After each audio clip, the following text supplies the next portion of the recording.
नमस्कार। अथ माघ मास कथा पंचम अध्याय आरंभ। दत्तात्रेय जी की सेवा में एक बार महिष्मती नगरी का राजा सहस्त्रार्जुन उपस्थित हुआ। उसने भगवान दत्तात्रेय जी को दंडवत प्रणाम करने के बाद विनय पूर्वक कहा, हे प्रभु, आप समस्त योगियों में सर्वश्रेष्ठ हैं। आप साक्षात परमात्मा स्वरूप हैं। आपने कृपा करके सभी धर्मों की मुझे जानकारी दी है। आज आप मुझे माघ मास स्नान फल की जानकारी देने की कृपा करें। महिष्मती के धर्मपरायण राजा सहस्त्रार्जुन की यह प्रार्थना सुनकर दत्तात्रेय जी बोले, हे नृपश्रेष्ठ, आपसे पहले यह प्रश्न देव ऋषि नारद ने ब्रह्मा जी से किया था। इस प्रश्न के उत्तर में ब्रह्मा जी ने नारद जी से जो कुछ कहा वह मैं आपसे कहता हूँ। ब्रह्मा जी ने कहा था, हे नारद, मासों में सर्वश्रेष्ठ माघ मास में भक्ति भाव और श्रद्धा सहित दान तथा पूजन करते हुए जो माघ स्नान नहीं करता उसका जीवन व्यर्थ है। जिस प्रकार सूर्य के प्रकाश से दिन होता है, चंद्रमा से रात्रि की तथा तारों की शोभा है और दीपक से घर की शोभा बढ़ती है, वैसे ही माघ मास के स्नान के फल से जीवन सुशोभित तथा प्रकाशित होता है।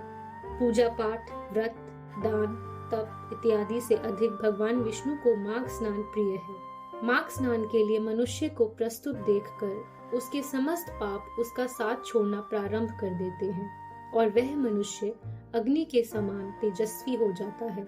प्रत्येक मनुष्य को चाहिए कि समस्त पापों से मुक्त होने के लिए, सुखी संपन्न जीवन प्राप्त करने के लिए, विष्णु भगवान की कृपा प्राप्त करने के लिए तथा अंत में मोक्ष प्राप्त करने के लिए माघ स्नान अवश्य करें। माघ स्नान का पुण्य प्रताप मनसा, वाचा, कर्मणा किए गए सारे पापों को उसी प्रकार जलाकर भस्म कर देता है जैसे अग्नि सूखी लकड़ी को। पाप चाहे अज्ञानतावश किया गया हो अथवा जानबूझकर, माघ स्नान का फल सभी प्रकार के पापों का नाश कर देता है। धर्मात्मा, तपस्वी तथा प्रभु भक्त माघ स्नान के फल से स्वर्ग को प्राप्त करते हैं।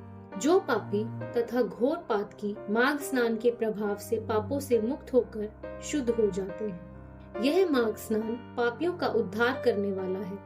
हे राजन, माघ मास के व्रत के विषय में मैंने जो कुछ भी आपको बताया है उसमें किसी प्रकार की शंका या अविश्वास करना पाप है। जिस प्रकार भगवान विष्णु की आराधना सभी मनुष्य को करनी चाहिए, वैसे ही माघ स्नान भी सभी मनुष्य को करना चाहिए। भगवान दत्तात्रेय जी ने आगे कहा, हे राजन, बाहर से इतना सुंदर दिखने वाला मनुष्य का ये सुंदर शरीर अस्थियों का स्तंभ तथा स्नायुओं का बंधन है। यह रक्त एवं मांस से युक्त है और चर्म में लिपटा है। यह शरीर अनेकों प्रकार के मलों का स्रोत है और मल, मूत्र इत्यादि को धारण करने वाला है। यह जरा, रोग, शोक, मोह, दुख, द्वेष, विपत्तियों तथा अनेकों शारीरिक एवं मानसिक संतापों से घिरा है। यह शरीर निंदा, निर्दयता, द्रोह तथा अनेकों दुखदायी कष्टों से घिरा है। इस शरीर की स्वभाव से ही अधर्म और पाप की ओर रुचि एवं प्रवृत्ति रही है। काम, क्रोध, लोभ, मोह, मद इत्यादि समस्त नरक के द्वार मानव शरीर में है। वासनाओं एवं इच्छाओं में डूबे रहना तथा ईर्ष्या करना इस मानव शरीर का स्वभाव है। मृत्यु के बाद यह मानव शरीर नष्ट माना जाता है।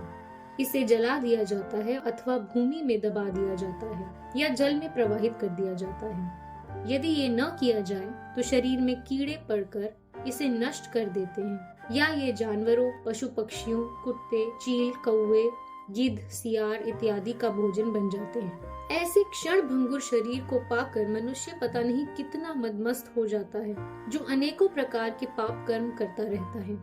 इसलिए बुद्धिमान मनुष्य का कर्तव्य है कि इस क्षण भंगुर शरीर को पाकर माघ स्नान आदि शुभ कर्म अवश्य करे। मनुष्य का धर्म है कि वह दान, तप, भजन, व्रत, उपवास आदि शुभ कर्म करके अपने इस लोक और परलोक को संवारने की चेष्टा करें। जो ऐसा नहीं करते हैं वे अपने लोक परलोक दोनों को ही बिगाड़ते हैं और नरकों में जाकर यातनाएं भोगते हैं। जीवन का सार तत्व समझाते हुए दत्तात्रेय जी ने आगे कहा, हे राजन, विष्णु भक्ति से हीन ब्राह्मण को मृतक समान ही समझना चाहिए। विष्णु भक्ति से रहित मनुष्य कीट पतंगे के समान है। इसका जन्म लेना व्यर्थ ही जाता है। छल से युक्त धर्म, क्रोध से युक्त तप, दृढ़ता से रहित ज्ञान तथा अभिमान और अविश्वास से युक्त शास्त्र श्रवण इत्यादि सभी व्यर्थ है। भक्ति और आस्था से रहित गुरु और ब्रह्मचारी समाप्त हो जाते हैं। केवल अपने लिए बनाया गया भोजन व्यर्थ है और कंजूस का धन भी व्यर्थ है। इसी तरह अभ्यास रहित विद्या भी व्यर्थ है। हे राजन, क्रोध से ज्ञान का नाश होता है और चित्त अशांत। व्यग्र होने से जप तप व्यर्थ जाते हैं। कृपण का धन व्यर्थ जाता है और निर्धनता के कारण मन में उत्पन्न इच्छाएं व्यर्थ जाती हैं। इसी प्रकार पवित्र तथा धार्मिक जीवन व्यतीत न करने वाले मानव का जीवन व्यर्थ जाता है। दत्तात्रेय जी आगे बोले, हिंसक, क्रूर, स्वर्ण चुराने वाले, ब्रह्म हत्या करने वाले, पर स्त्री गमन करने वाले और मद्यपान करने वाले सब के सब महापातकी हैं। इनकी संगत में रहने वाले भी पाप के भागी बनते हैं। हे राजन, यदि ये महापातकी भी नियम पूर्वक माघ स्नान करें और पुण्य दान कर धर्म और सत्य का आश्रय लेकर जीवन व्यतीत करें, तो ये महापातकी भी पापों से मुक्त होकर स्वर्ग को प्राप्त करते हैं।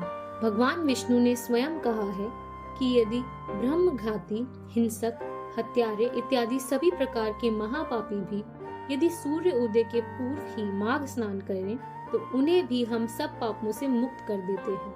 हे राजन, जब माघ स्नान की कृपा से महापाप की मुक्त हो जाते हैं तो साधारण और छोटे पापों से मुक्ति तो सहज ही स्पष्ट है। इसलिए महापाप नाशी माघ स्नान अवश्य करना चाहिए। जिस समय ब्रह्म मुहूर्त में मनुष्य माघ स्नान प्रारंभ करता है, उस समय उसके पाप इस तरह कंपायमान होने लग जाते हैं जिस प्रकार प्रचंड वायु वेग से पीपल के पत्ते कांपने लगते हैं। माघ स्नान करने से मनुष्य उसी प्रकार पवित्र हो जाता है जिस प्रकार साधना से तपा हुआ तपस्वी उसके अज्ञान, पाप और मोह का नाश होकर उसका अंतःकरण पवित्र हो जाता है। यदि मन और वचन से शुद्ध होकर मुक्ति की कामना से माघ स्नान किया जाए तो मनुष्य को अवश्य ही मुक्ति प्राप्त होती है। भगवान दत्तात्रेय जी ने आगे कहा, हे राजन, अब आप माघ स्नान के चमत्कारी प्रभाव से जुड़ी एक आश्चर्यजनक कथा को सुनिए। महर्षि भृगु जी के वंश में उत्पन्न एक परम साध्वी और धार्मिक रुचि वाली ऋषिका नाम की एक ब्राह्मणी थी। दुर्भाग्यवश ऋषिका ब्राह्मणी अपने बाल्यकाल में ही विधवा हो गई थी। उसने बाल वैधव्य के दुख से दुखी होकर घोर तपस्या की। विंध्याचल क्षेत्र में रेवा और कपिला के संगम पर अमरकंटक तीर्थ में जाकर ऋषिका ने घोर तप किया। वह सदाचार का पालन करती हुई भगवान विष्णु की भक्ति में लीन होकर उग्र तप करने लगी। ऋषिका का स्वभाव सुशील और धर्मपरायण था। वह अपनी स्थिति अनुसार दान भी करती रहती थी। वह प्रतिदिन हवन, पूजन एवं दान करने के पश्चात भगवान और ब्राह्मणों को भोग अर्पित करने के बाद छठवें पहर में भोजन करती थी। वह ब्राह्मणी नर्मदा के किनारे कठिन व्रतों को भी विधि पूर्वक करती थी। इस प्रकार तपस्विनी ब्राह्मणी ने रेवा और कपिला के संगम पर 60 मास अर्थात 5 वर्षों तक स्नान किया। कठोर व्रतों और तपों से ऋषिका की काया अत्यंत जर्जर हो गई थी तथा आयु भोग पूरा कर वह उसी तीर्थ में मर गई। माघ स्नान के पुण्य प्रभाव से 4000 युगों तक विष्णु लोक में निवास करती हुई दिव्य सुख प्राप्ति करती रही। इसके पश्चात ब्रह्म लोक में वह तिलोत्तमा नाम से अवतरित हुई। देदीप्यमान रत्न के समान दमकते तिलोत्तमा के सौंदर्य को देखकर देवता भी मोहित हो जाते थे। वह सूक्ष्मांगी सौंदर्य का प्रकाश थी तथा सुंदरता में अप्सराओं से भी श्रेष्ठ थी। उसके निर्माण से संतुष्ट तथा सुंदरता से प्रभावित ब्रह्मा जी ने एक दिन उससे कहा, हे पुत्री, दैत्यों का विनाश करने के लिए तुम शीघ्र ही यहाँ से प्रस्थान करो। संसार को अपने अत्याचारों से घोर दुखी करने वाले सुंद और उपसुंद नामक महाबली दुष्ट दैत्यों का नाश करके संसार में अहिंसा, अभय, ईश्वर भक्ति तथा प्रेम की स्थापना करो। ब्रह्मा जी से प्रेरणा पाकर देवी तिलोत्तमा हाथ में वीणा धारण कर आकाश मार्ग से पृथ्वी पर आई और उस स्थान पर गई जहाँ सुंद और उपसुंद नामक दुष्ट और अत्याचारी देव शत्रु दैत्य उपस्थित थे। वहाँ आकर उस देवी तिलोत्तमा ने रेवा के पवित्र जल में स्नान कर दिव्य भड़कीले सुंदर लाल रंग के वस्त्रों को धारण किया। इसके पश्चात तिलोत्तमा ने वीणा बजाना प्रारंभ किया और इसके साथ ही उसके नुपुर भी गतिवान होकर मधुर शब्द करने लगे। उसके गले में सुंदर श्वेत मोतियों की माला तथा कानों में कुंडल थे और जूड़े में चमेली के सुंदर सुगंधित पुष्प शोभायमान थे। देवी तिलोत्तमा अशोक वृक्ष के नीचे बैठकर वीणा बजाने लगी और साथ ही उन्होंने मधुर स्वर में गायन भी प्रारंभ कर दिया। सौंदर्य और संगीत की देवी तिलोत्तमा को अशोक वन में गायन वादन करते देखकर सुंद उपसुंद के सैनिक आश्चर्यचकित रह गए। वे कुछ समय तक मुग्ध होकर उसे देखते रहे और फिर अपने अपने स्वामी दैत्यराज को सूचना देने के लिए दौड़ पड़े। अपने स्वामी के पास पहुंचकर दैत्य अनुचरों ने विनम्र निवेदन किया, हे महाबली, आज हमने अशोक वन में एक अति सुंदर देवी देखी है। वह कामदेव की पत्नी रति से भी अधिक रूपवती है। उसकी सुंदरता दिव्य और असाधारण है। निश्चय ही वह रूपवती स्त्री तीनों लोकों में सर्वश्रेष्ठ है। हम नहीं जानते हैं कि वह अप्सरा है या यक्षिणी है अथवा नाग कन्या है। वह सुंदरी यहाँ से कुछ ही दूर पर अशोक वन में विराजमान है। कृपया स्वयं चलकर उस सुंदरी को देखिए। उसे देखते ही आप चकित रह जाएंगे। अपने अनुचरों द्वारा अज्ञात सुंदरी की प्रशंसा सुनकर वे दोनों दैत्यराज मद्यपान त्याग कर उठ बैठे। दोनों दैत्यों ने अपनी अपनी लोहे की गदाएं कंधे पर रखी तथा तीव्र गति से चलते हुए उस स्थान पर पहुँचे जहाँ देवी तिलोत्तमा उन दोनों दैत्यों का वध करने के लिए पहले से विराजमान थी। दोनों दैत्य देवी के समीप आकर खड़े हो गए। उस समय मद्यपान के प्रभाव से दोनों ही दैत्य उन्मत्त हो रहे थे। उन्होंने देवी तिलोत्तमा से कहा, हे सुंदरी, तुम सुंदरता में अद्वितीय हो तथा स्त्री रत्न हो। हम दोनों भाई बल और शक्ति में अजेय हैं।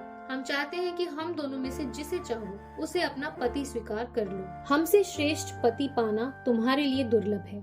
दैत्यों के ऐसे घमंड पूर्ण वचन सुनकर देवी तिलोत्तमा उन पर कटाक्ष कर उन्हें मुग्ध और सम्मोहित करती हुई बोली, हे दैत्यों, पहले इसका निर्णय होना चाहिए कि तुम दोनों में कौन अधिक बलवान है।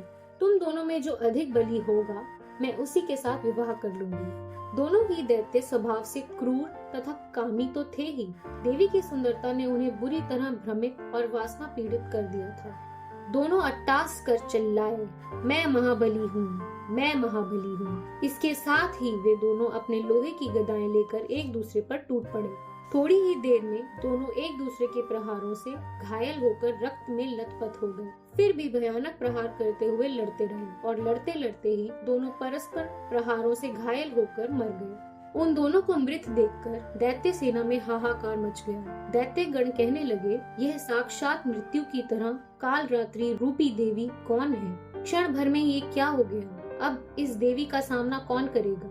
इस प्रकार कहते हुए समस्त दैत्य पाताल लोक को चले गए। दैत्य के पलायन के पश्चात देवी तिलोत्तमा दशों दिशाओं को प्रकाशित करती हुई आकाश मार्ग से ब्रह्मलोक में लौट गई और वहां जाकर ब्रह्मा जी के सामने उपस्थित हो गई।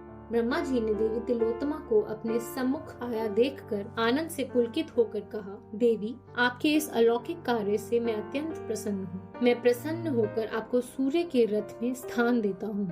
जब तक सूर्य देव रहेंगे आप अनेकों दिव्य आनंदों का भोग करते हुए सूर्य देव के साथ रहेंगी।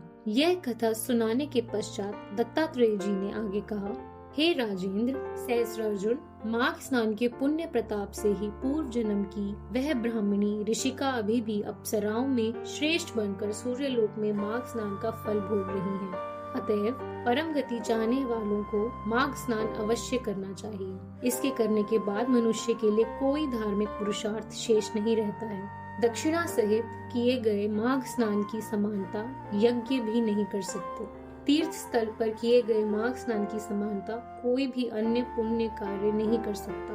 तीर्थ पर किए गए माघ स्नान से महापाप नष्ट होते हैं तथा मनुष्य को मोक्ष प्राप्त होता है। अतएव जो मनुष्य श्रद्धा तथा भक्ति से युक्त होकर माघ स्नान करेंगे वे समस्त सुखों को प्राप्त करते हुए स्वर्ग में भी दिव्य सुख भोगेंगे। जो मनुष्य इस अध्याय की कथा को प्रेम से सुनेंगे और वर्णन करेंगे वे भी समस्त पापों से मुक्त होकर स्वर्ग और ईश्वर की विशेष कृपाएं प्राप्त करेंगे। उन्हें परमात्मा की परम भक्ति प्राप्त होगी। इति श्री पद्म पुराणे माघ महात्म्ये पंचमो अध्याय संपूर्ण।